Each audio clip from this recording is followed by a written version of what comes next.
7, 6, 5, 4, 3, 2, 1. Start.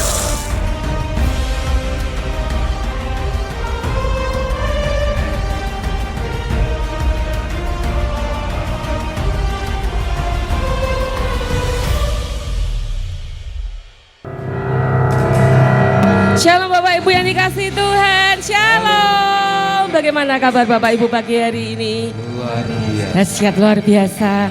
Saya percaya ada sukacita yang luar biasa di tengah-tengah kita pagi hari ini. Amin. Boleh berikan kemuliaan bagi Tuhan, tepuk tangan yang paling meriah bagi Yesus Tuhan kita. Kita mau angkat hati kita pagi hari ini, kita mau tinggikan Dia.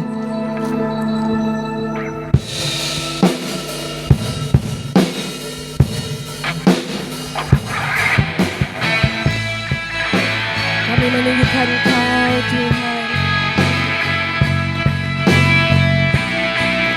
Kami meninggikan Kau Yesus.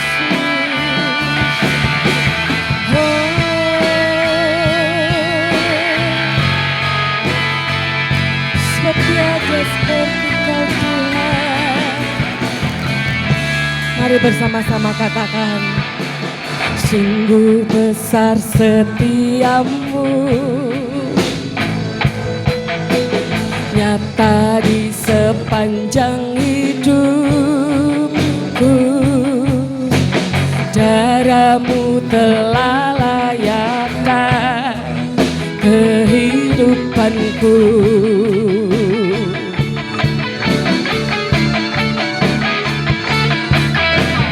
Tiada kata yang bisa lukiskan indahnya Kau Tuhan. Bagimu segala pujian dan kemuliaan. Bersama-sama katakan, ku tinggikan Engkau Tuhan. Amin. Kami meninggikan Kau Yesus.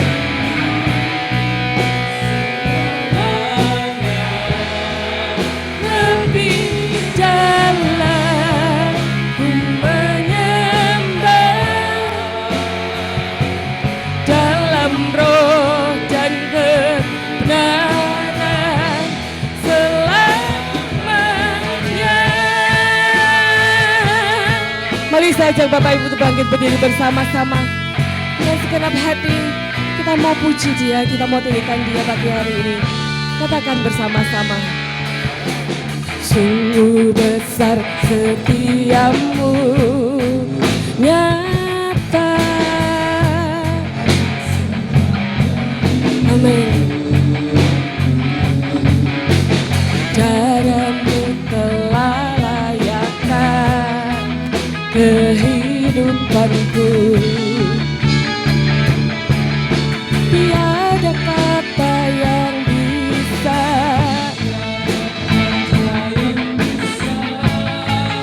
lukiskan indahnya Kau Tuhan. Bagimu segala pujian dan kemuliaan. Bersama-sama angkat hatimu, angkat suaramu, katakan, dan Engkau Tuhan melebihi segala. Amin. Tiada yang lain, Yesus.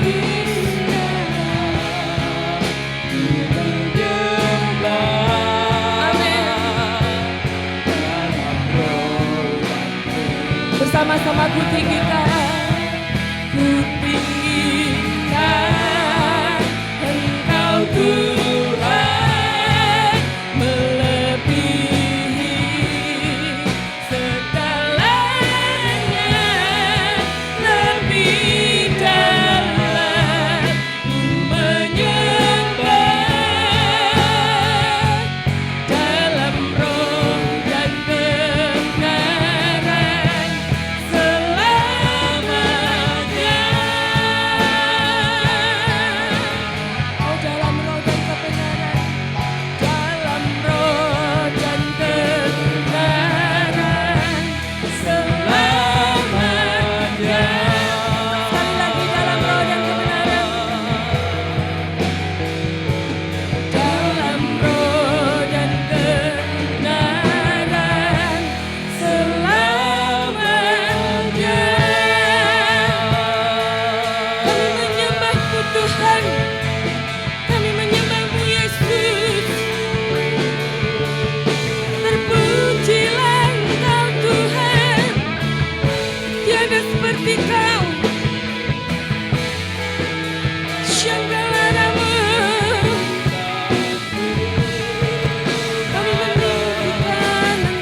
Ku tinggikan Engkau Tuhan, melebihi segalanya, lebih dalam ku menyembah dalam roh dan kebenaran. Ku tinggikan Engkau Tuhan, melebihi segalanya, lebih dalam ku menyembah dalam roh dan kebenaran. Sekali lagi bersama-sama katakan dengan segenap hati, tinggikan Engkau Tuhan, melebihi segalanya, lebih dalam ku menyembah dalam roh dan sekali lagi dengan segenap hati, lebih semangat lagi katakan, ku tinggikan, kami meninggikan Engkau Yesus.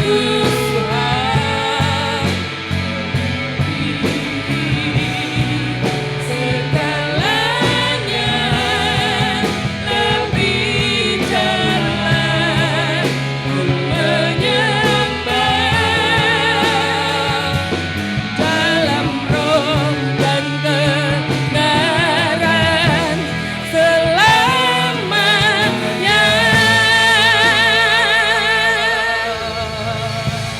Terima kasih Tuhan. Kami meninggalkan Engkau dengan segenap hati kami pada pagi hari ini, dan kami siap bersorak-sorai dan bersuka cita di dalam Engkau, sebab Engkaulah Allah kekuatan kami. Terpujilah Engkau sampai selama-lamanya. Terima kasih Tuhan. Di dalam nama Tuhan Yesus Kristus kami berdoa. Haleluya. Amin. Berapa banyak Bapak Ibu yang siap bersuka cita di dalam Tuhan? Boleh saya dengar tepuk tangannya sekali lagi? Bapak Ibu, kalau kita itu dengar-dengar berita di luar sana, sepertinya dunia itu tidak sedang baik-baik saja ya Bapak Ibu. Amin. Tapi saya percaya bahwa Tuhan Yesus itu adalah Tuhan yang baik. Amin. Dia Tuhan yang setia, Dia Tuhan yang baik, Dia Tuhan yang dahsyat, dan Dia tidak pernah meninggalkan kita. Mari berikan sekali lagi sorak-sorai dan tepuk tangan yang meriah bagi Tuhan kita. Haleluya, terpujilah Tuhan. Haleluya, Tuhan Yesus baik. Haleluya, Tuhanku luar biasa, dulu sekarang selamanya. Kita tepuk tangan bersama-sama.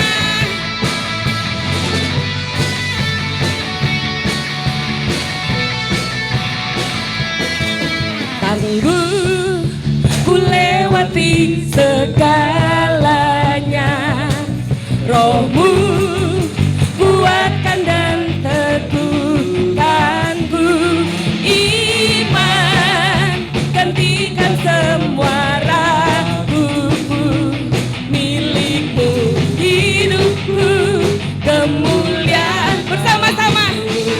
Haleluya, terpujilah Tuhan. Haleluya,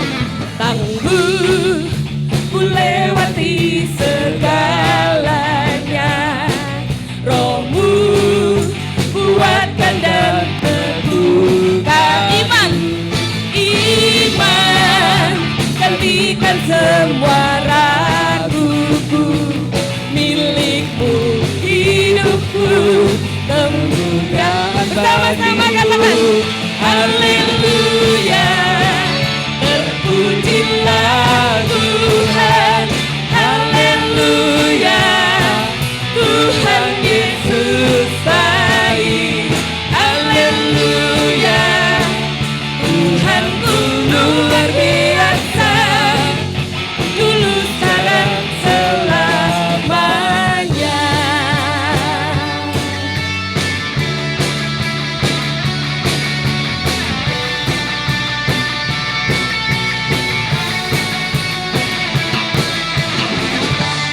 Oh, dia sungguh Allah yang sangat baik.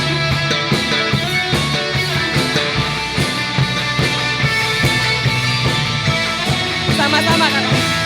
Haleluya, terpujilah Tuhan, haleluya. Amin. Oh, Tuhan Yesus baik. Tuhan Yesus baik, haleluya, Tuhanku luar biasa, dulu sekarang. Kali lagi dengan lebih semangat katakan bersama-sama. Haleluya, terpujilah Tuhan, haleluya, Tuhan Yesus baik. Oh, Yesus sangat baik, Tuhanku luar biasa, dulu sekarang selamanya.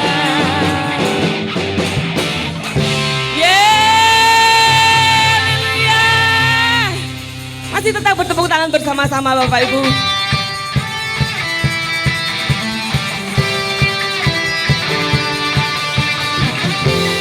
Dia sungguh Tuhan yang sangat baik. Dia Tuhan yang menyediakan bagi kita setiap hari pertolongannya, kasih setianya.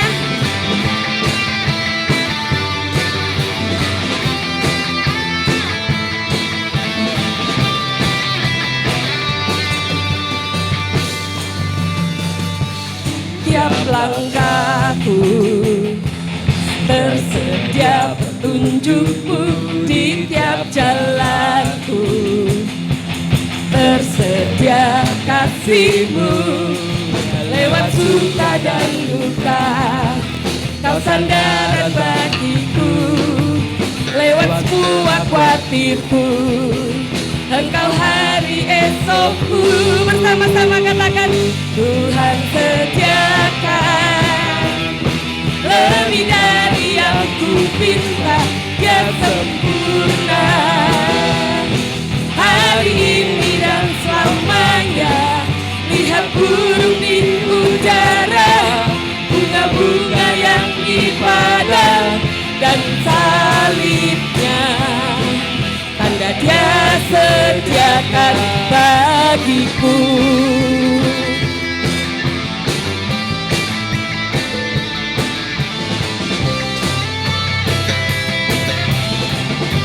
Mari dengan iman katakan sekali lagi.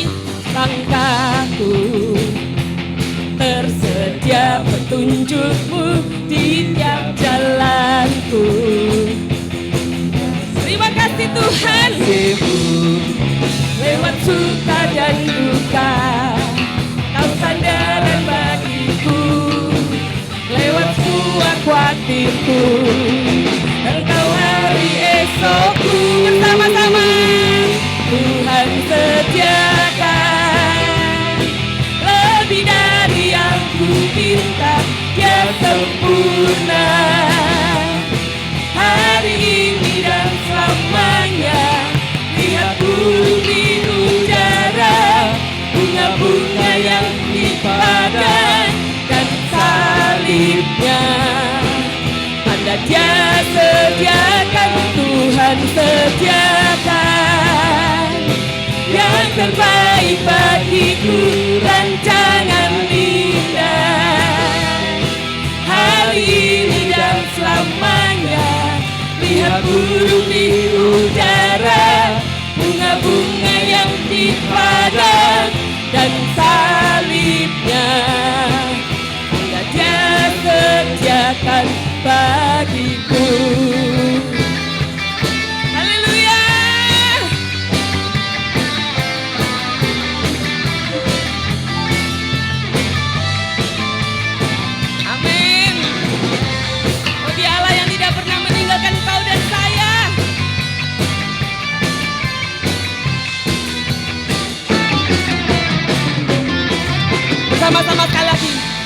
Tuhan sediakan lebih dari yang ku minta, Dia sempurna hari ini dan selamanya. Lihat burung di udara, bunga-bunga yang dipadai, dan salibnya tanda Dia. Oh, sekali lagi, Tuhan sediakan yang terbaik bagiku, rancangan indah hari ini dan selamanya.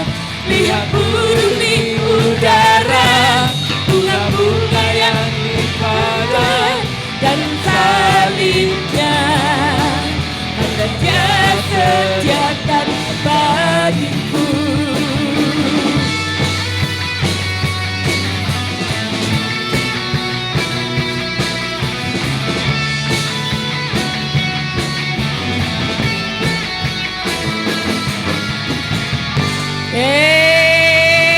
Haleluya. Bapak Ibu dipersilakan duduk kembali.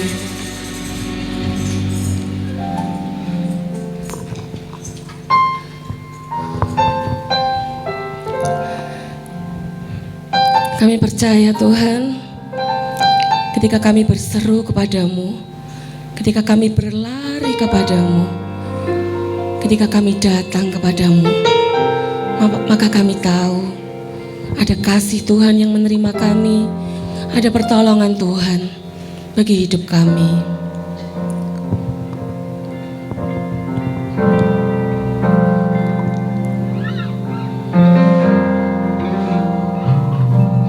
Kau Tuhan, penolong dalam hidupku. Ku percaya hanya kepadamu. Kau pegang tanganku dan tuntun langkahku. Yesus, Kau perlindunganku. Kau Tuhan, kekuatan dalam hidupku.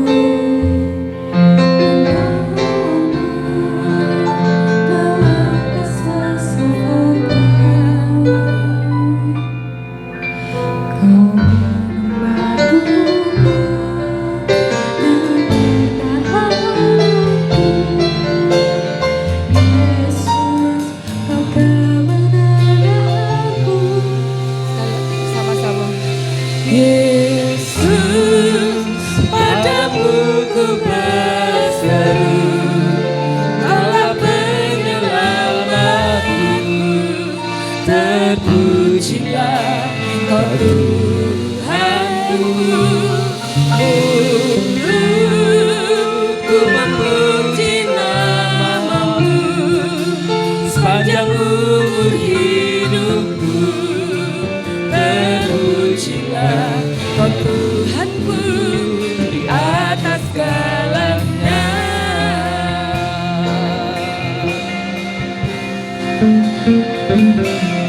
Kau Tuhan penolong dalam hidupku, penolong dalam hidupku.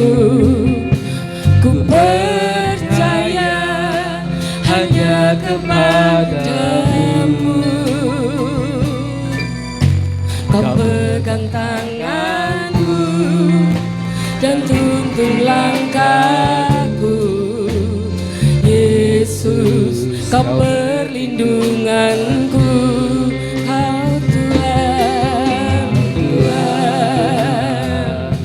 Kekuatan dalam hidupku, penolongku dalam kesesakan.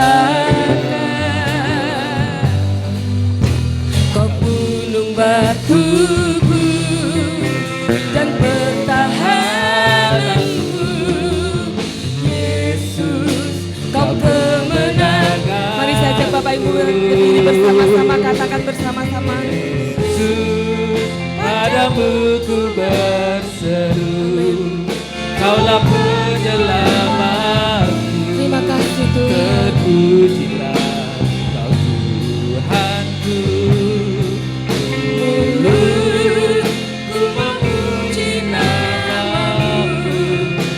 sepanjang umur hidupku. Terpujilah Kau Tuhanku di atas segalanya.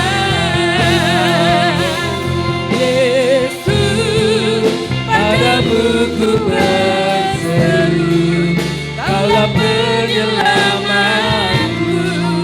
terpujilah Kau Tuhanku.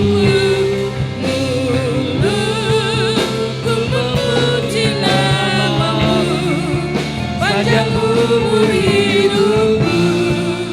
terpujilah Kau Tuhanku di atas segalanya.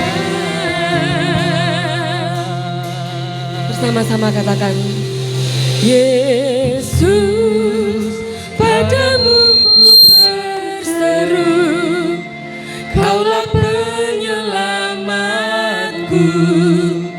Terpujilah Kau Tuhanku. Mulutku memuji nama-Mu, sepanjang umur hidupku.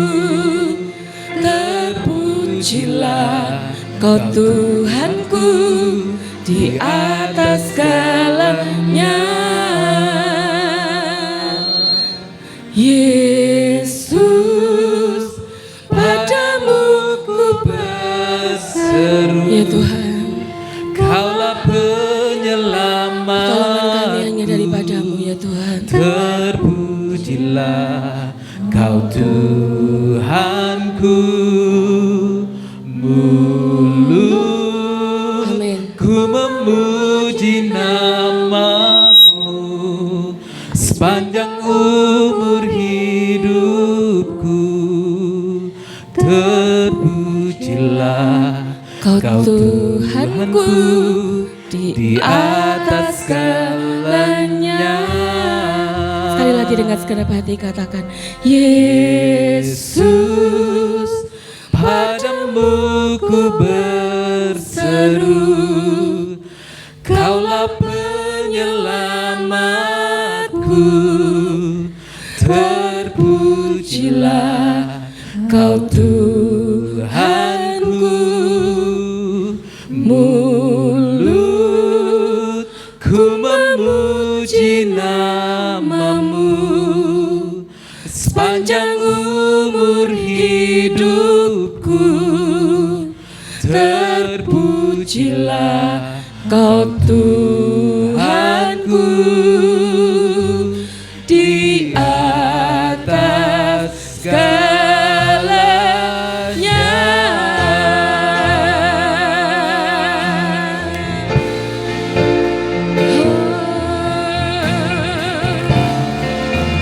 Kami memuji-Mu Yesus. Terpujilah Tuhan.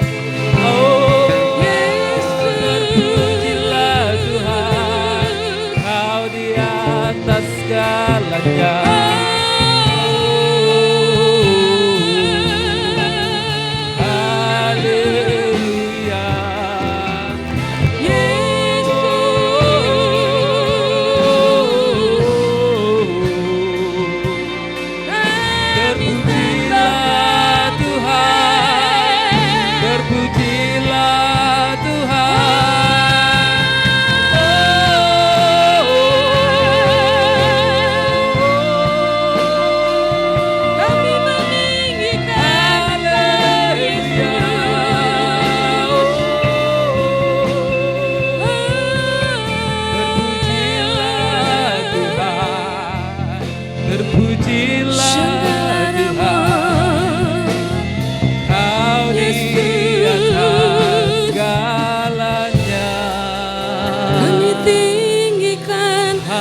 Sembah dan puji nui tahtamu.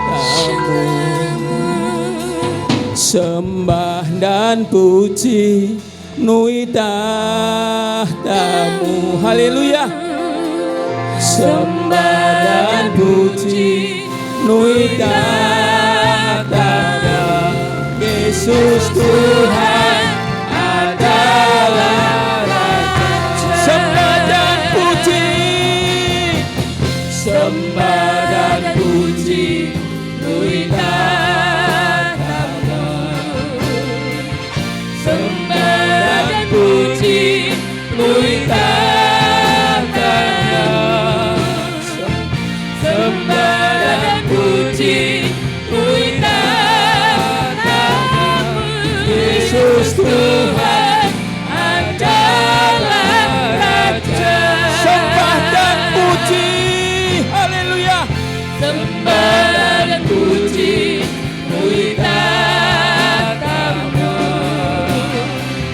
Sembah dan puji nui tahtamu. Sembah dan puji nui tahtamu. Yesus Tuhan adalah Raja.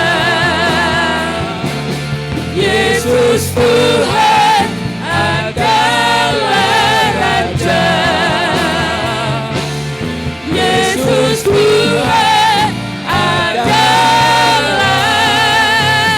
Raja. Haleluya. Terpujilah namamu ya Tuhan.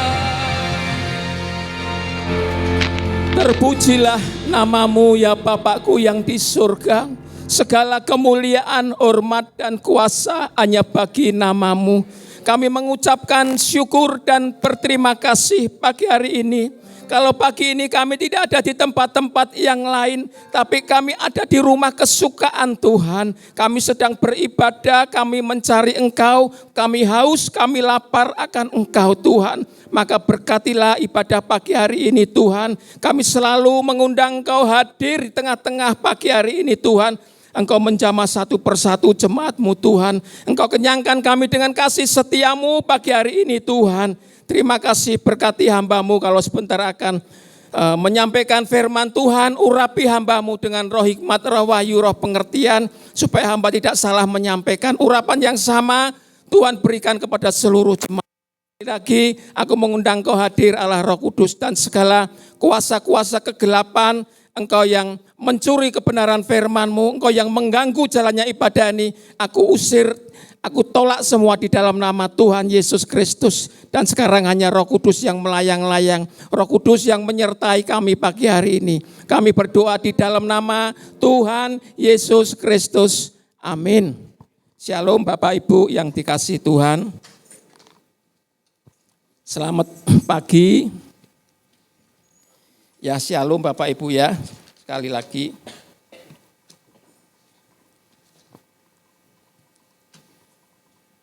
Bapak Ibu yang dikasihi Tuhan, pagi ini firman Tuhan saya beri judul yaitu mengampuni diri sendiri ya, mengampuni diri sendiri. Firman ini saya ambil dari Lukas pasal 15 ayat 11 sampai ayat 32. Ini menceritakan tentang perumpamaan tentang anak yang hilang. Nah, perumpamaan ini yang menceritakan itu adalah Tuhan Yesus sendiri kepada murid-muridnya. Berarti perumpamaan ini penting saudaraku ya. Karena Tuhan Yesus yang menceritakan sendiri kepada murid-muridnya pada waktu itu. Ya. Bapak Ibu yang dikasihi Tuhan,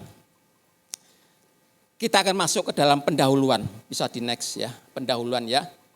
Pendahuluan saya bacakan, Bapak Ibu ikuti saja ya. Ini tentang kisah anak yang hilang ya. Kisah anak yang hilang memperlihatkan bagaimana seseorang bisa bangkit dari kejatuhan dan menerima kembali pengampunan serta pemulihan dari Allah. Ia bergumul dengan keadaan terutama dengan dirinya sendiri. Nah, perumpamaan ini sangat menarik sekali saudaraku ya. Jadi intinya dari perumpamaan ini adalah tentang pemulihan dan pengampunan dari Allah. Intinya seperti itu ya. Nah, tentunya kita ini juga ingin diampuni dan dipulihkan oleh Tuhan. Nah, mengapa kita kok harus dipulihkan dan diampuni oleh Tuhan? Karena kita ini manusia berdosa. Ya. Alkitab mengatakan di dalam Roma 3, mungkin bisa ditampilkan, Roma pasal 3 ayat 23 mengatakan bahwa semua orang telah berbuat dosa dan kehilangan kemuliaan Allah. Ya, Roma 3 ayat 23. Semua orang telah berbuat dosa sehingga kehilangan kemuliaan Allah. Nah, ini ayatnya ya. Karena semua orang telah berbuat dosa dan kehilangan kemuliaan Allah, maka kita juga harus membutuhkan pengampunan, membutuhkan pemulihan dari Allah. Nah, pertanyaannya yang akan kita bahas pada pagi hari ini, bisa dikembalikan ke PPPT-nya. Pertanyaannya adalah bagaimana kita bisa mengalami pengampunan dari Allah. Bagaimana saudara dan saya juga bisa mengalami pemulihan, pengampunan dari Allah. Nah, ada 3 poin yang akan saya bahas di tempat ini. Yang pertama adalah, pertama, menyadari kesalahan. Ya, seseorang yang ingin diampuni, dipulihkan, pertama-tama adalah harus menyadari kesalahan kita. Ya, kita ini orang berdosa. Alkitab mengatakan semua orang telah berbuat dosa dan kehilangan kemuliaan Allah. Maka kita harus dipulihkan. Ya, kita harus menyadari dulu kesalahan kita. Ya, kita akan lihat ayatnya di Lukas 15 ayat ke-17. Bisa ditampilkan Lukas 15 ayat 17. Supaya lebih jelas, saya minta dibukakan mulai dari ayat 11 ya. Mulai dari ayat 11, saya baca mulai ayat 11 supaya jelas ya. Saya bacakan ya. Yesus berkata lagi, berarti yang berkata ini siapa? Tuhan Yesus. Berarti ini penting sekali. Ini perumpamaan tentang anak yang hilang. Tuhan sendiri yang berkata. Yesus berkata lagi, ada seorang mempunyai 2 anak laki-laki. 12, kata yang bungsu ya kepada ayahnya, Bapak, berikanlah kepadaku bagian harta milik kita yang menjadi hakku. Lalu ayahnya membagi-bagikan harta kekayaan itu di antara mereka. 13. Beberapa hari kemudian anak bungsu itu menjual seluruh bagiannya itu lalu pergi ke negeri yang jauh. Di sana ia memboroskan harta miliknya itu dengan hidup berfoya-foya. 14. Setelah dihabiskannya semuanya, timbullah bencana kelaparan di dalam negeri itu dan ia pun mulai melarat. 15. Lalu ia pergi dan bekerja pada seorang majikan di negeri itu. Orang itu menyuruhnya ke ladang untuk menjaga babinya.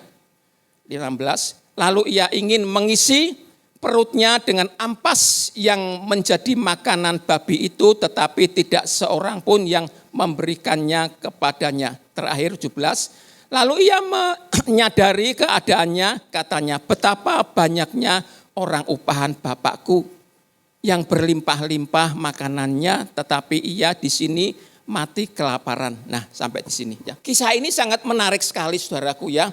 Ini perumpamaan ini yang menceritakan Tuhan Yesus sendiri. Berarti penting sekali. Di dalam perjanjian baru Bapak Ibu ya. Perjanjian baru ya. Alkitab mengatakan kalau kita menyebut Allah itu bisa diganti dengan Bapak ya, Bapak. Contoh ketika kita sering membaca doa Bapak kami ya, kalau Pak Gustaf itu sering menuntun kita doa Bapak kami, itu saudara perhatikan, Bapak kami yang di surga. Kan bukan Tuhan kami yang di surga ya kan. Kalau Tuhan itu rasanya seperti wah jauh sekali aduh. Tapi Alkitab mengajarkan Bapak kami yang di surga. Seakan-akan dekat hubungan kita dengan Tuhan itu seperti ayah dengan seorang anak. Jadi rupanya Tuhan itu ingin mendekatkan kita ini seperti anak dan ayah. Luar biasa kan? Saya pernah mendengar Bapak Ibu ya. Seorang tua ya dipanggil oleh seorang anak kecil ya. Orang anak kecil ini memanggil om. Lalu orang tua ini berkata demikian, mulai hari ini kamu jangan manggil saya om, panggil aja aku ini bapak. Kamu sudah saya anggap anakku sendiri. Nah, sejak itu anaknya itu memanggil bapak ini, memanggil om ini bapak. Jadi Rupanya sebutan Bapak ini mendekatkan antara orang tua dan anak. Demikian Tuhan kita. Alkitab mencatat supaya kalau kita menyebut Allah itu Bapak. Ini menandakan Tuhan itu ingin hubungan kita dengan Allah itu seperti Bapak dan anak, saudaraku. Nah, di dalam perumpamaan ini, di dalam Lukas pasal 15 ayat 11 tadi 17 yang kita baca ini, menceritakan tentang ada seorang bapak punya 2 orang anak, ya, yang sulung dan yang bungsu. Ya. Yang sulung ini dia baik-baik saja, ya. Dia bersama dengan ayahnya membantu pekerjaan ayahnya di rumah karena ayahnya ini kaya, punya banyak peternakan dan lain-lain sebagainya, kaya lah. Nah, yang bungsu ini yang bermasalah, yang nomor 2 ini, yang kecil ini, ya. Dia rupanya dia tidak nyaman dengan kehidupan, keberadaan di tempat bapaknya ini. Rupanya dia ingin mencoba hidup di luar bapaknya. Dia pikir hidup seperti orang-orang dunia ini, dia bisa bahagia, dia bisa nyaman. Maka si bungsu ini atau yang nomor 2 ini dia minta harta warisan. Ya, bapaknya juga mikir, lah anakku minta warisan ini menggo apa ya.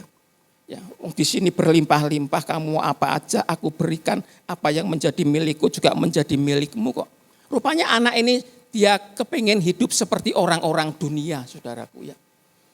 Nah, bapaknya akhirnya karena anaknya ini maksa, saudaraku ya, memaksa, maka diberilah harta, uang dan harta. Nah, singkat ceritanya, anak ini menjual hartanya, rupanya bapaknya juga tidak memberikan uang, tapi juga harta benda dijual semuanya.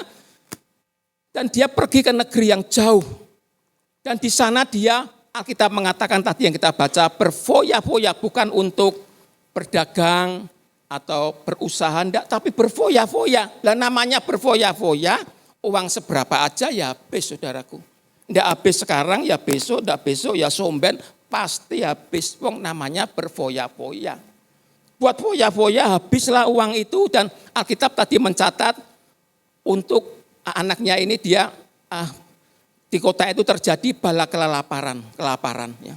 Sehingga anak ini kelaparan, uangnya habis, terpaksa dia bekerja sama seseorang majikan, dan orang itu memiliki peternak babi, akhirnya dia disuruh memelihara babinya. Padahal menurut orang Israel, kalau orang Israel itu memelihara babi, makan babi itu najis. Saudara bisa baca di Imamat pasal 11 ayat yang ke-7. Orang Israel itu najis, hampir mirip seperti orang Muslim. Kalau sama babi itu najis, jangankan makan, memelihara pun najis. Nah, tapi apa boleh buat ya? Tidak ada rotan, ya akar pun jadi. Ya, daripada dia mati kelaparan, dia bekerja ngopeni babi ya enggak apa-apa ya. Singkat ceritanya, si bungsu ini dia memelihara babi, dia teringat pada saat itu kepada orang tuanya. Dia mulai teringat, orang tuaku kaya.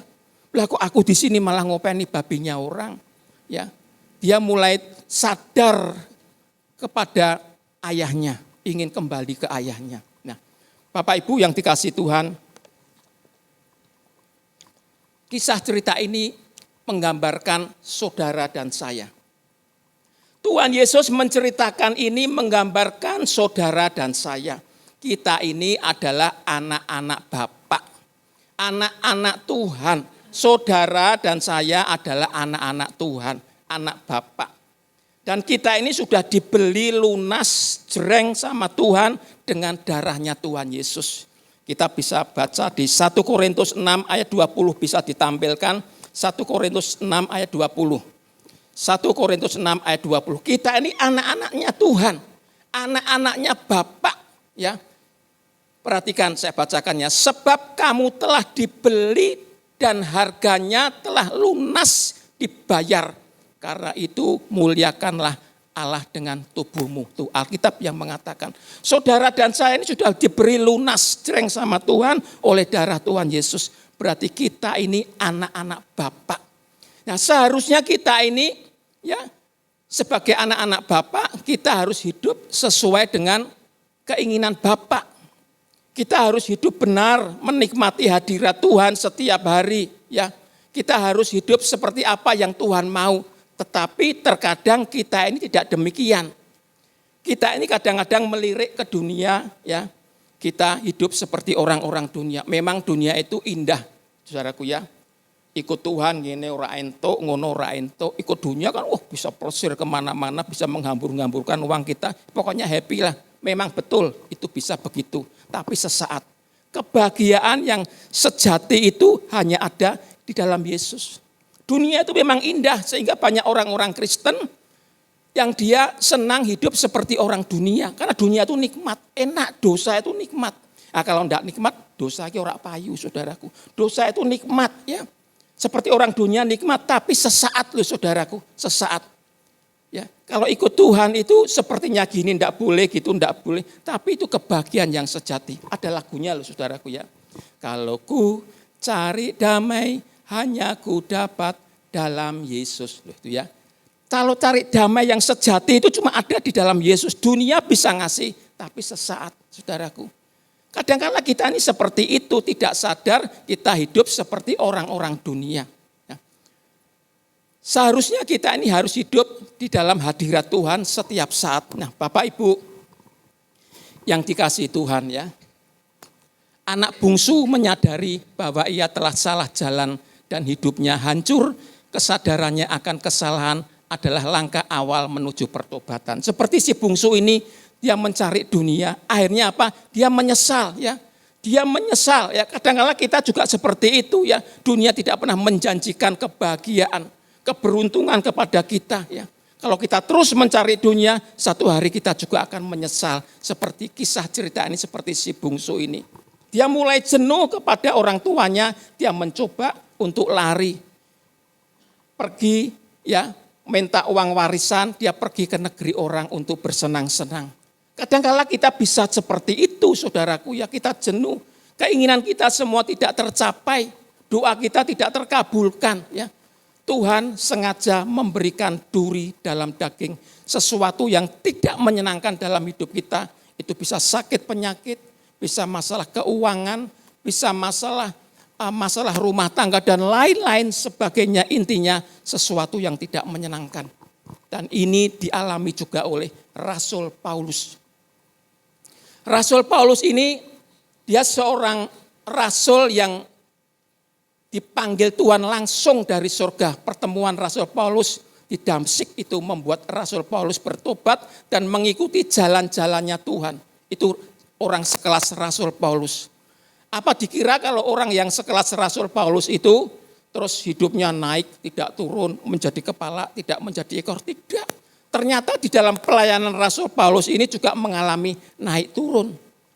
Sesuatu tidak menyenangkan itu terjadi di dalam kehidupan Rasul Paulus, saudaraku. Sehingga Rasul Paulus itu juga setengahnya komplain sama Tuhan. Tuhan, ini kok ada duri dalam dagingku. Mbok Tuhan cabut itu si duri ini, tidak nyaman aku pelayanan seperti ini. Kira-kira kalau saya terjemahkan seperti itu. Tuhan tidak mencabut. Tuhan malah berkata, cukuplah kasih karuniaku kepadamu. Sebab di saat kamu lemah, kuasaku menjadi sempurna. Tuhan malah ngomong gitu. Artinya apa? Di saat kamu menghadapi sesuatu yang tidak menyenangkan itu, ya, sudah kamu diam aja. Justru di saat kamu tidak menyenangkan itu, tanganku akan menyertai engkau. Di sini saya teringat ya di dalam perjanjian lama. Bangsa Israel ketika dibawa ke padang gurun itu tidak enak loh saudaraku. Siang kepanasan, malam kedinginan. Tapi justru itu Tuhan membawa mereka di padang gurun supaya mereka boleh menikmati kasih karunia Tuhan. Coba seandainya bangsa Israel tidak melewati padang gurun, bangsa Israel tidak pernah menikmati kasih karunia Tuhan. Dia tidak pernah melihat tiang awan kalau siang, tiang api kalau malam, tidak pernah melihat mana surgawi kalau pagi, tidak pernah melihat laut terbelah menjadi dua. Di situ umat Israel bisa melihat tangan Tuhan yang kuat itu menyertai umat Israel. Itu yang disebut kasih karunia Tuhan. Itu sebabnya saudara dan saya diizinkan Tuhan menghadapi berbagai macam masalah yang tidak menyenangkan atau yang disebut duri dalam daging. Saudara jangan berdoa minta supaya Tuhan cabut masalah saudara. Disitulah justru tangan Tuhan yang kuat akan menyertai perjalanan hidup kita. Sehingga saudara pada nantinya sudah akan tahu, oh iya ternyata Tuhan menyertai aku. Aku bisa melewati hari demi hari, bulan demi bulan, tahun demi tahun bersama dengan Tuhan Yesus. Itulah yang disebut kasih karunia Tuhan. Kita akan lihat ayatnya di 2 Korintus 12 mulai ayat yang ke-7. 2 Korintus pasal 12 mulai ayat yang ke-7 sampai ayat yang ke-10. 2 Korintus pasal 12 ayat 7. Ya, saya bacakan ya. Dan supaya aku jangan meninggikan diri karena penyataan-penyataan yang luar biasa itu, maka aku diberi suatu duri dalam daging. Duri dalam daging yaitu seorang utusan iblis untuk menggocoh aku supaya aku jangan meninggikan diri. 8. Tentang hal itu aku sudah 3 kali berseru kepada Tuhan, 3 kali ya, supaya utusan iblis itu mundur daripadaku.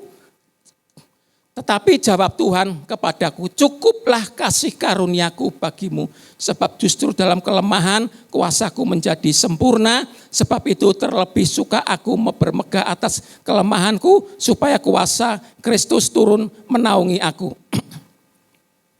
10. Karena itu aku senang dan rela di dalam kelemahan, di dalam siksaan, di dalam kesukaran, di dalam penganiayaan dan kesesakan oleh karena Kristus. Sebab jika aku lemah, maka aku kuat. Itu Rasul Paulus ya. Awalnya dia berdoa kepada Tuhan supaya duri itu dicabut, dikembalikan di PPPT-nya. Dicabut, tapi Tuhan mengatakan, cukuplah kasih karuniaku kepadamu. Sebab di saat kamu lemah, kuasaku menjadi sempurna. Saudara dan saya kadang-kala kita menghadapi masalah hidup ini rumit sekali, pusing kadang-kadang. Tapi Tuhan izinkan itu terjadi dalam hidup kita. Supaya kita bisa mengalami kasih karunia Tuhan, penyertaan Tuhan. Seperti umat Israel di padang gurun, Tuhan sertai. Rasul Paulus, dia sertai. Contoh Rasul Paulus ya. Ketika Rasul Paulus ini perjalanannya ke Roma ya, dulu kan kalau naik kapal enggak kayak sekarang ya. Kapalnya dulu kan kapal layar ya. Terjadi ombak besar ya, ombaknya besar, akhirnya kapalnya itu karam ya. Rusak di laut, jadi pecah semuanya ya. Karam pokoknya ya. Akhirnya Rasul Paulus ini dia berenang menuju ke pantai pakai perca-percanya kapal kayunya itu. Sampailah di Pulau Malta ya. Ya ketika berenang Tuhan menyertai sehingga Paulus tidak mati digigit ikan atau gimana ya, enggak selamat. Sampai di Pulau Malta karena kedinginan, Rasul Paulus membuat api unggun ya, api unggun. Biar anget ya, karena habis kecelup air itu ya, berendam air laut itu, kedinginan, terus sampai di Malta dia membuat api unggun, digigit ular beludak. Ular beludak itu ular yang berbisa, kalau sekarang ini bisa disamakan dengan ular kobra ya. Biasanya digigit itu hitungan menit aja sudah mati. Tapi Rasul Paulus tidak mati. Itulah yang disebut kasih karunia Tuhan. Paulus berdoa supaya duri itu diambil, tapi Tuhan tidak mau mengambil. Artinya di dalam perjalanan Rasul Paulus selama dari seorang penginjil, kesulitan itu ada. Belayar, naik kapal, delalanya kapalnya kok ia pecah. Ya. Sampai di Pulau Malta digigit ular, tetapi Paulus tidak mati. Karena ada tangan Tuhan yang menyertailah. Itu yang disebut cukuplah Paulus kasih karuniaku bagimu. Sebab di saat kamu lemah, kuasaku menjadi sempurna. Itu terjadi pada saudara dan saya. Kalau saudara menghadapi berbagai masalah, sesuatu yang tidak menyenangkan, itu namanya duri dalam daging. Saudara jangan minta supaya Tuhan mencabut itu. Karena Tuhan akan selalu menyertai saudara. Maka ada lagunya, Tuhan tidak pernah berjanji langit itu selalu biru. Tapi yang dijanjikan Tuhan apa? Penyertaannya, saudaraku. Nanti saudara akan tahu pada endingnya. Oh iya benar ya, aku bisa melewati tahun ini. Aku bisa melewati hari demi hari bersama dengan Tuhan. Jadi jangan dikira kalau di orang Kristen itu semua serba mulus. Naik tidak turun, menjadi kepala tidak menjadi ekor. Bisa itu terjadi, tapi tidak selalu ya. Jadi hidup kita ini selalu naik turun. Tapi ada tangan Tuhan yang menyertai kita. Sehingga kita bisa melewati semuanya. Maka jangan tinggalkan Tuhan. Seperti si bungsu ini dia tidak nyaman ikut dengan ayahnya.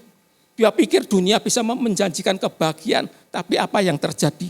Dunia tidak pernah menjanjikan kebahagiaan. 2 Dunia tidak pernah menjadikan kebahagiaan kepada si bungsu ini. Nah, Bapak Ibu yang dikasihi Tuhan,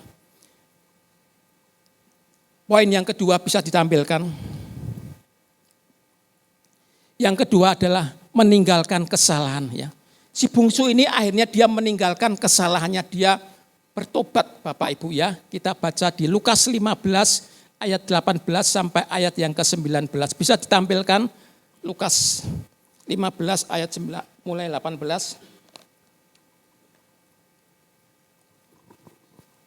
Aku akan bangkit dan pergi kepada Bapakku. Nah, ini setelah dia menyesal ya, kerja di seorang majikan ngopeni babi. Pada babi itu najis menurut orang Yahudi ya. Ditulis di Imamat 11 ayat 7 ya. Aku bangkit dan pergi kepada Bapakku dan berkata kepadanya, Bapak, aku telah berdosa terhadap sorga dan terhadap Bapak. 19. Aku tidak layak lagi disebut anak Bapak. Jadikanlah aku sebagai salah seorang upahan Bapak. Ya, cukup sampai sini. Kembalikan di PPP-nya lagi ya. Jadi anak ini setelah dia ngopeni babinya majikannya, dia nyesel. Waduh kok aku kok gini ya. Wis tak mulih aja mbak bapakku. Aku tidak layak lagi disebut anak Bapak. Tak jadi anak upahan saja. Dia ada penyesalan saudaraku ya. Ada penyesalan. Ia tidak hanya menyesal tetapi bangkit dan memutuskan untuk kembali ke rumah bapaknya. Dia bangkit, aku tak kembali ke bapaknya. Ini menggambarkan saudara dan saya. Kalau kita sudah berbuat kesalahan di hadapan Tuhan, mungkin saudara baik-baik saja. Ya. Tapi Alkitab mengatakan di Roma 3 ayat 23, semua orang telah berbuat dosa dan kehilangan kemuliaan Allah. Kita bisa setiap hari melakukan kesalahan yang tanpa kita sengaja. Kita butuh pemulihan dari Allah. Ketika kita berbuat dosa, melakukan kesalahan, kita sebaiknya minta ampun sama Tuhan. Seperti si bungsu ini, dia sadar ya, dia kembali ke rumah bapaknya. Ya. Dia tidak layak lagi disebut sebagai anak bapak. Dia mau menjadi orang upahan saja. Nah, Bapak Ibu yang dikasihi Tuhan, Allah itu maha pengasih. Allah itu maha penyayang saudaraku ya. Mazmur 103 bisa ditampilkan. Mazmur 103 ayat 8. Allah itu maha pengasih, maha penyayang. Mazmur 103 ayat 8. Coba bisa tampilkan, Tuhan adalah penyayang dan pengasih, panjang sabar dan berlimpah-limpah kasih setianya. Tuh lihat ayat. Tuhan itu penyayang, Allah kita, Bapak kita itu pengasih, penyayang, panjang sabar, berlimpah-limpah kasih setianya. Tuhan itu seperti itu. Dosamu merah seperti kirmisi, dosa kita merah seperti kain kesumba. Tuhan akan memutihkan kita seperti bulu domba, memutihkan seperti salju. Karena Allah itu maha pengasih dan maha penyayang. Si bungsu ini yang diceritakan oleh Tuhan Yesus, walaupun dia sudah meninggalkan bapaknya, menghabiskan harta bendanya, tapi ketika dia kembali ke bapaknya, dia tetap diterima oleh bapaknya. Karena Allah itu maha pengasih, Allah itu maha penyayang saudaraku. Saya teringat oleh kisah tentang Sakius, tahu ya Sakius ya, Bapak Ibu sudah banyak cerita dengar Sakius. Sakius ini orang berdosa. Memang kerjaannya dia memunguti pajak, warga negara memang berhak untuk memberi pajak seperti kita ya. Rumah kita juga harus ngasih pajak PBB tiap tahun, pajak sepeda motor, mobil dan lain-lain sebagainya. Seperti pada zaman itu mereka juga berhak untuk memberikan pajak. Sakius bagian yang narik pajak ya. Tapi Sakius ini rupanya dia tidak hanya menarik, dia memeras. Dia minta lebih dari apa yang diwajibkan. Misalnya harusnya 1.000, dia minta 2.000, kira-kira seperti itu. Itu kan pemerasan. Nah, berarti Sakius ini orang jahat ya, orang tidak baik dan dibenci oleh orang-orang Yahudi. Tapi Sakius ini ketika dia mendengar nama Yesus bisa membuat mujizat, bisa menyembuhkan orang sakit, bisa membangkitkan orang mati. Sakius ini penasaran, kayak apa sih Yesus itu? Karena dia orangnya pendek, tidak pernah ketemu Yesus. Karena di mana ada Yesus, di situ ada orang berbondong-bondong mengerumuni Yesus. Sehingga nggak sempat melihat Yesus. Nah, tapi Sakius ini dia pandai memanjat pohon. Karena pendek, dia naik pohon, di pohon ara. Akhirnya singkat ceritanya itu dia ketemu Yesus di pohon ara itu. Yesus melihat Sakius, Yesus berkata, Sakius, turunlah, aku akan menumpang di rumahmu. Wah, Sakyus senang sekali kan. Aku ini orang berdosa. Orang sekelas Yesus kok mau numpang di rumahku. Mau medayoh di rumahku. Ini satu kebanggaan bagi Sakyus kan. Ya, orang-orang di sekitar itu dia juga berpikir, loh, Yesus ini apa enggak keliru? Orang berdosa kok mau didayoh, ini apa enggak salah? Tapi bagi Yesus bukan. Yesus pun tahu kalau Sakyus ini orang berdosa. Tapi bagi Yesus ini, Sakyus mau bertobat, saudaraku. Sakyus ini mau bertobat. Jadi Tuhan tidak mencari orang benar. Tuhan datang ke dunia itu tidak mencari orang benar, tapi cari orang yang berdosa, yang mau bertobat kayak Sakyus. Sakyus memang orang berdosa, merasi orang pada waktu itu. Tapi ketika berjumpa dengan Yesus, Sakyus bertobat. Bahkan Sakyus berkata kepada Yesus, ya, setengah yang aku punya akan kubagikan kepada orang miskin. Yang aku peras akan aku kembalikan 4 kali. Dia rela memberikan uangnya, kekayaannya kepada mereka yang pernah dia diperas. Ini satu mujizat, ya, satu hal yang tidak mungkin dialami oleh setiap orang. Dia rela memberikan kekayaannya demi karena dia apa? Dia bertemu dengan Yesus.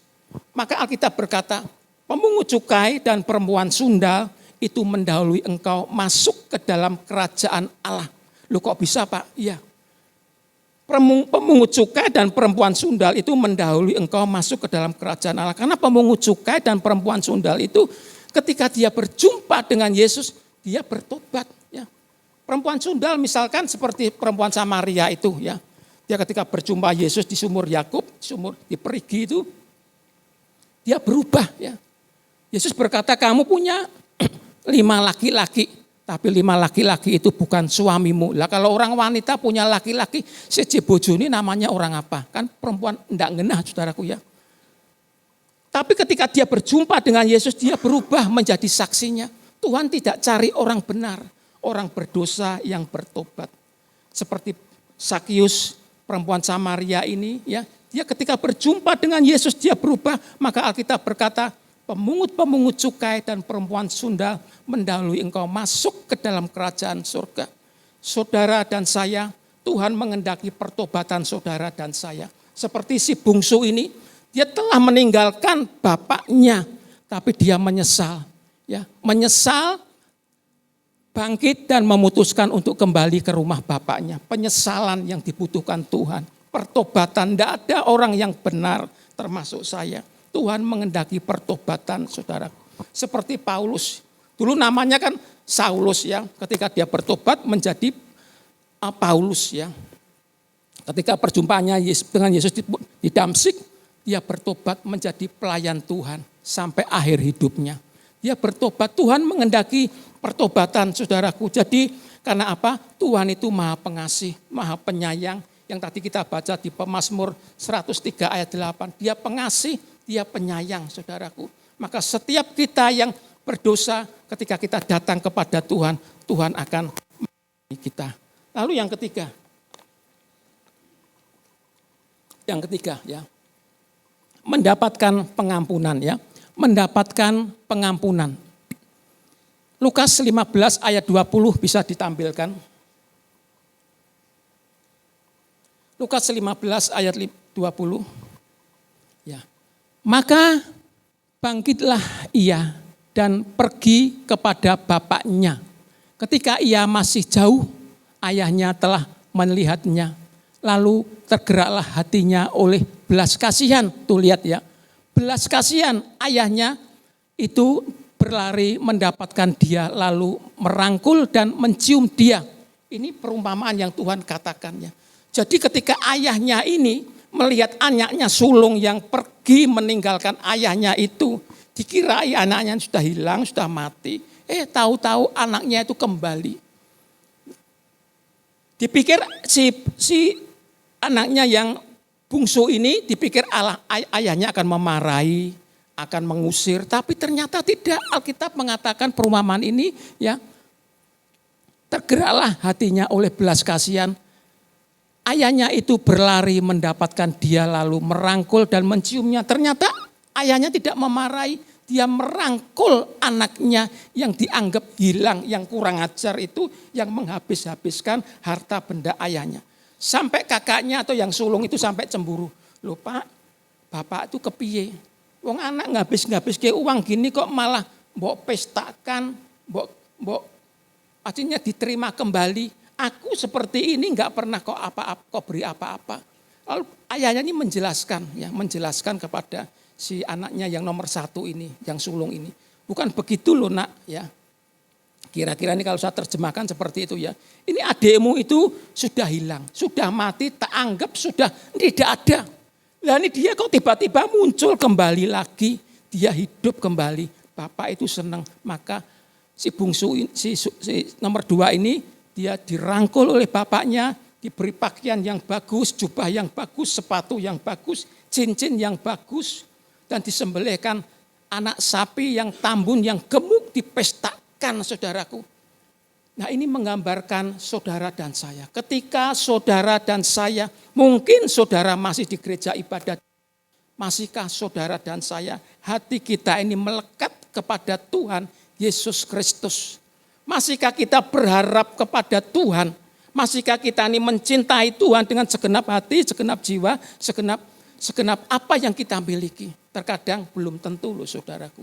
Kita di gereja tapi kita tidak mengasihi Tuhan dengan sungguh-sungguh. Tuhan mengendaki saudara dan saya ini mengasihi Tuhan. Bertobat kalau itu terjadi dalam hidup saudara dan saya.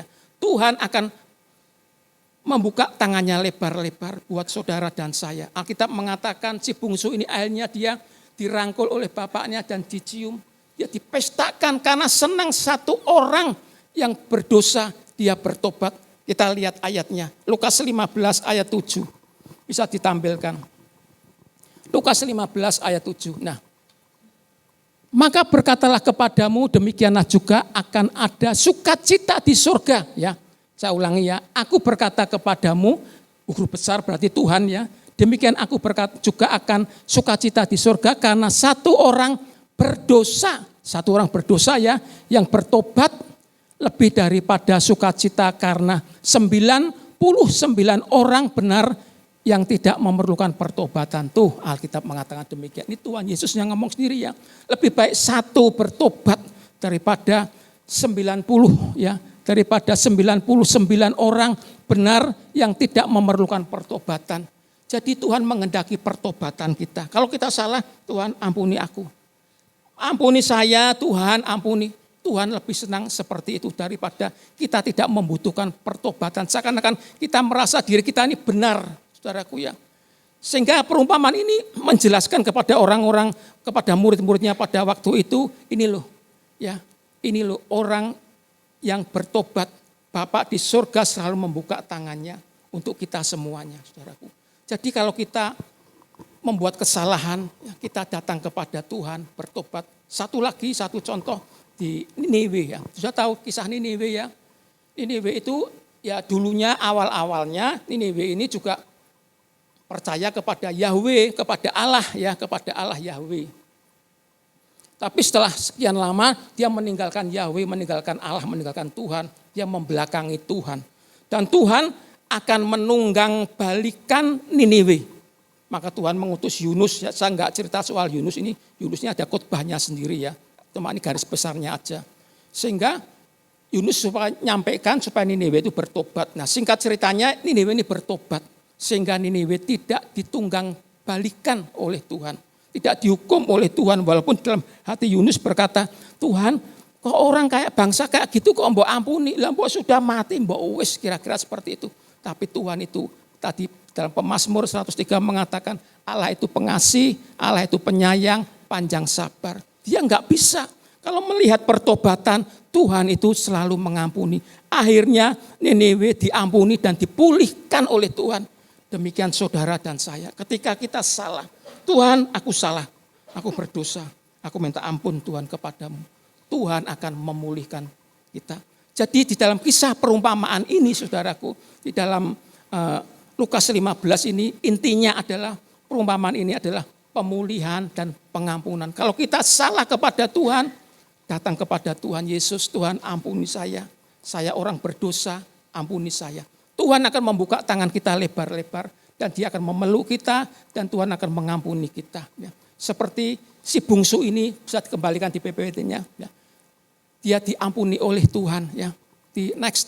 Terus next. Nah, ia tidak dihukum. Ya. Tidak dihukum, ini bapak ya, dia memeluk anaknya. Ia tidak dihukum melainkan dipeluk dan dipulihkan sebagai anak. Ia diterima kembali dan mendapatkan pemulihan. Jadi kisah ini menceritakan tentang pemulihan dan pengampunan, saudaraku. Saudara dan saya ketika mau datang kepada Tuhan, kita akan dipulihkan dan kita akan diampuni. Sukacita besar dinyatakan karena satu orang berdosa telah bertobat. Pertobatan kita mendatangkan sukacita di surga. Kalau kita datang kepada Tuhan minta ampun, ya Tuhan akan selalu mengampuni kita. Ya, sebagai kesimpulan, bagaimanakah mengalami pengampunan Allah? Tadi yang pertama menyadari kesalahan, ya. Yang kedua meninggalkan kesalahan. Lalu yang ketiga mendapatkan pengampunan dari Allah. Pengampunan dari Allah itu seperti bapak sayang kepada anaknya. Demikian saudara dan saya, ketika kita punya kesalahan, datang kepada Tuhan Yesus. Tuhan akan mengampuni kita. Amin. Tuhan Yesus memberkati. Mari Bapak Ibu, kita akan mulai dengan perjamuan kudus. Bagi Bapak Ibu yang belum menerima roti dan anggur, bisa mengangkat tangannya, nanti bisa kami akan layani. Ya, baik, kita akan mulai. Bukankah roti yang kita pecah-pecahkan ini adalah persekutuan dengan tubuh Kristus? Sebab apa yang telah kuteruskan padamu telah aku terima dari Tuhan, yaitu bahwa Tuhan Yesus pada malam waktu ia diserahkan mengambil roti dan sesudah itu ia mengucap syukur atasnya, ia memecah-mecahkannya dan berkata, inilah tubuhku yang diserahkan bagi kamu, perbuatlah ini menjadi peringatan akan aku. Mari saudara, kita akan makan bersama-sama di dalam nama Tuhan Yesus.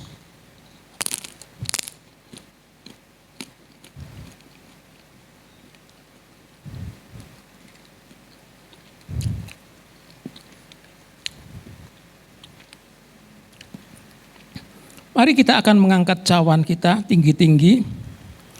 Bukankah anggur yang dicurahkan adalah persekutuan dengan darah Kristus? Demikian juga ia mengambil cawan sudah makan lalu berkata, cawan ini adalah perjanjian baru yang dimeteraikan oleh darahku. Perbuatlah ini setiap kali kamu meminumnya menjadi peringatan akan aku. Sebab setiap kali kamu makan roti ini dan minum cawan ini, kamu memberitakan kematian Tuhan sampai ia datang. Mari kita minum bersama-sama di dalam nama Tuhan Yesus Kristus.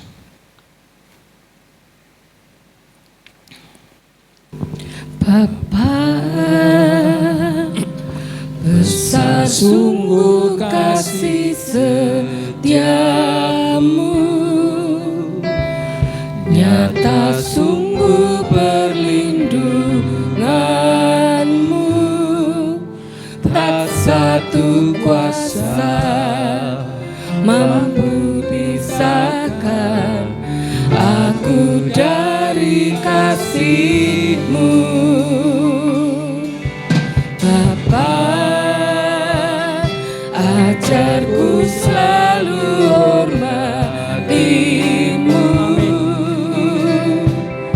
ajarku turut perintah-Mu, berikan ku hati untuk menyembah-Mu dan bersyukur setiap waktu, seperti Bapa sayang anaknya, demikianlah Engkau mengasihiku. Kau jadikan biji matamu, Kau berikan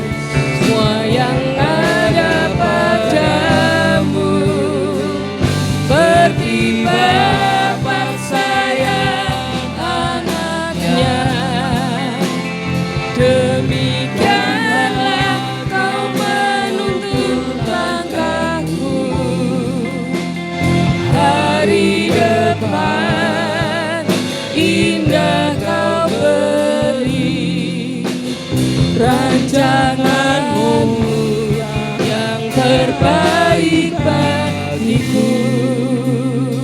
Terima kasih Tuhan, firman-Mu sudah kami sampaikan Tuhan. Firman-Mu menceritakan kepada kami betapa kasih-Nya Engkau kepada kami. Sekalipun kami banyak melakukan pelanggaran, banyak melakukan dosa apapun, tapi Engkau tetap mau menerima kami. Engkau memandang kami sebagai anak ya Tuhan. Engkau selalu menyertai kami di dalam perjalanan hidup kami. Kami berdoa buat seluruh jemaat-Mu tempat ini Tuhan. Ampuni kalau kami punya kekurangan, punya kesalahan. Supaya Engkau pimpin di dalam hidup kami sehingga kami bisa melewati semuanya ini bersama dengan Engkau ya Tuhan. Sehingga hidup kami semakin hari semakin menyukakan hati Bapa di surga. Terima kasih menteraikan firman-Mu ini kepada seluruh jemaat-Mu Tuhan. Sehingga kami boleh mengalami hari demi hari bersama dengan Engkau. Terima kasih, terpujilah nama-Mu. Di dalam nama Tuhan Yesus kami berdoa. Amin. Amin. Bapak Ibu dipersilakan duduk. Bersama-sama kita akan melihat pengumuman dan KOR dari WPI Lamtera.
Jemaat yang dikasihi Tuhan, berikut adalah pengumuman kegiatan dan informasi pelayanan GBI Lamtera untuk sepekan ini.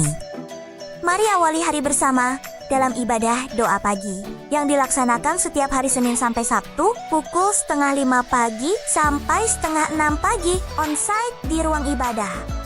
Setelah memulai hari dengan kekuatan doa pagi, mari lanjutkan semangat kita di pertengahan minggu dengan suasana pujian dan penyembahan yang mendalam. Setiap hari Rabu pukul 6:30 malam, kami mengundang Bapak Ibu dan Saudara sekalian untuk bergabung dalam ibadah pujian dan penyembahan yang penuh dengan kuasa dan kehadiran Tuhan. Worship Prayer Center dilaksanakan secara onsite di ruang ibadah GBI Lamtera, di mana kita bersama-sama menaikkan doa, pujian, dan penyembahan dalam satu hati. Bagi Bapak Ibu dan Saudara yang tidak dapat hadir secara langsung, bisa mengikuti ibadah secara online melalui YouTube GBI Lamtera. Mari lanjutkan semangat kita di hari Sabtu pagi. Kami mengundang Anda semua untuk menyaksikan program Selamat Pagi Sahabat yang akan menyegarkan hati dan memulai akhir pekan Anda dengan firman Tuhan yang penuh penghiburan. Ibadah Selamat Pagi Sahabat dilakukan secara online pukul 5 pagi di YouTube GBI Lamtera. Jangan lewatkan kesempatan untuk menerima berkat di pagi hari yang baru. Setelah kita meresapi firman Tuhan di program Selamat Pagi Sahabat, kini saatnya bagi kita untuk mempererat persekutuan dalam komunitas muda. Lamtera Youth Community siap menyambut setiap anak muda yang ingin bertumbuh bersama dalam iman dan semangat pelayanan. LWC dilaksanakan setiap hari Sabtu pukul 6 sore, on-site di ruang ibadah. Ayo, jangan lewatkan kesempatan ini untuk berkumpul, berdoa, dan saling menguatkan di dalam Kristus. Setelah kita bersama-sama memperkuat iman dalam Lamtera Youth Community, mari kita beralih ke pelayanan khusus untuk generasi muda kita. Abil dan Teens hadir setiap hari Minggu pukul 9 pagi dan pukul 5 sore di ruang Yordan, lantai kedua. Bagi jemaat yang mungkin tidak dapat hadir secara langsung di gereja, kami menyediakan kesempatan untuk beribadah dari rumah. Ibadah online Minggu akan tetap hadir untuk menyapa Anda setiap pukul 7.15 pagi dengan penuh pengajaran dan penyegaran jiwa. Saksikan ibadah kami setiap Minggu pagi melalui kanal YouTube GBI Lamtera dan rasakan berkatnya dimanapun Anda berada. Kami juga mengajak Bapak Ibu Saudara untuk melanjutkan kebersamaan kita dalam ibadah raya. Ibadah pagi dimulai pukul 9 pagi dan ibadah sore dimulai pukul 5 sore. Mari hadir secara onsite di ruang ibadah GBI Lamtera dan rasakan persekutuan yang menguatkan di tengah umatnya. Untuk mendukung perjalanan iman Anda, GBI Lamtera dengan senang hati menyediakan berbagai pelayanan, yaitu kesaksian, kesembuhan untuk pemulihan tubuh dan jiwa, baptis selam, permohonan doa, pemberkatan pernikahan, pelayanan penghiburan, serta penyerahan anak. Untuk informasi lebih lanjut, silakan hubungi Sekretariat Gereja pada hari Selasa hingga Minggu, pukul 9 pagi hingga 3 sore, atau melalui hotline di 087 832 253 032. Bagi Bapak dan Ibu yang memiliki usaha, kami dari GBI Lamtera dengan senang hati membuka kesempatan untuk bergabung dalam program Bantu UMKM. Caranya mudah. Pertama, follow akun Instagram kami di gbi.lamtera.semarang. Kedua, posting produk Anda di Instagram Story. Dan yang terakhir, tag akun gbi.lamtera.semarang. Dan gunakan hashtag tagar bersama GBI Lamtera. Mari bersama-sama mendukung usaha lokal dan memberkati sesama. Kami percaya, setiap langkah kecil membawa dampak besar. Berikut adalah tambahan pengumuman gereja. LW Cafe. Bagi Bapak Ibu Saudara sekalian, kami dari LWC sedang membuka usaha dana dengan berbagai menu camilan, lauk, dan minuman. Bagi Bapak Ibu yang berminat, silahkan hubungi tim sekretariat atau nomor yang tertera.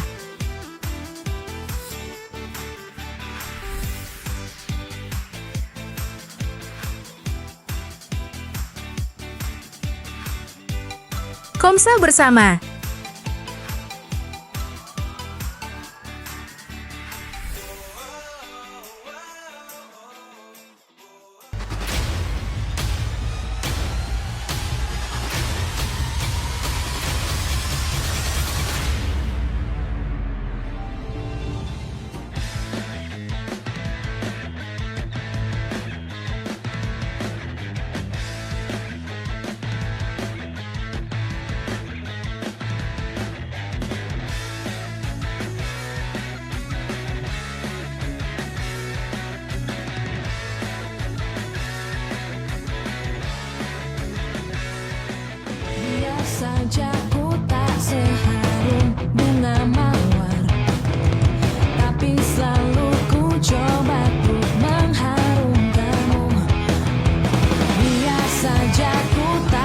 Mari terus bertumbuh dalam kasih Kristus, berjalan dalam terangnya, dan menjadi berkat di setiap kesempatan. Tuhan Yesus memberkati. Puji Tuhan, pada kesempatan ini kami ingin berkenalan, kami ingin menyapa Bapak Ibu yang baru pertama kali hadir beribadah bersama-sama dengan kami pagi hari ini. Adakah? Semuanya jemaat Tuhan yang setia. Ya Bapak Ibu, kita akan akhiri untuk ibadah pagi ini. Sebelum kita akhiri, kita akan berdoa buat persembahan. Kita akan angkat persembahan kita. Bapak di surga, kami bawa persembahan seluruh jemaat-Mu ini di dalam tangan kasih-Mu Tuhan. Kau berkati setiap persembahan kami, baik itu persembahan perpuluhan, persembahan syukur, persembahan diakonia, dan persembahan pembangunan, persembahan yang lain-lainnya Tuhan. Engkau berkati persembahan jemaat-Mu dan kuduskan setiap persembahan kami, sehingga persembahan ini boleh menjadi persembahan yang menyukakan hati-Mu. Dan sekarang kami mau pulang Tuhan. Kami mau diberkati Tuhan dengan mengangkat kedua tangan kami. Kiranya Tuhan akan memberkati engkau di dalam segala pekerjaan-Mu. Tuhan akan memberkati engkau di dalam semua usaha-Mu. Dan Tuhan akan memberkati engkau di dalam rumah tangga-Mu. Tuhan akan memberkati suamimu yang berlimpah-limpah, sehingga suamimu akan takut akan Tuhan. Tuhan akan memberkati istrimu yang berlimpah-limpah, sehingga istrimu seperti pohon anggur yang subur, anak-anakmu seperti tunas pohon zaitun. Tuhan akan memberikan masa depan yang cerah, masa depan yang penuh dengan pengharapan kepada anak-anakmu. Dan Tuhan akan menyertai engkau kemanapun engkau pergi, sehingga engkau tidak kekurangan suatu apapun. Dan sekarang pulanglah. Kiranya berkat yang dari Allah Bapa, kasih karunia dari Tuhan Yesus Kristus akan menyertai engkau sekarang dan sampai selama-lamanya. Yang percaya katakan bersama-sama, amin. Tuhan Yesus memberkati. Selamat pulang, Tuhan Yesus memberkati.